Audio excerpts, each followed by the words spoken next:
Hey there, folks. Today, we're going to talk about an important topic, counting your money to get by. So, let's dive right in. When it comes to managing your finances, it's crucial to keep track of your income and expenses. By counting your money, you'll have a clear understanding of your financial situation and can make informed decisions about your spending habits.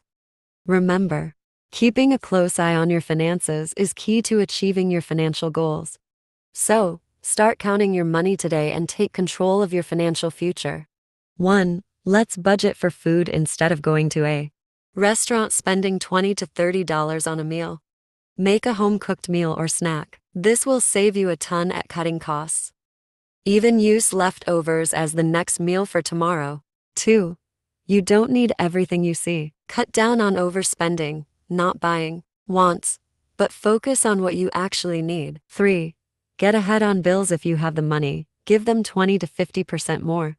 This will help take the money out of your pocket so you aren't spending it.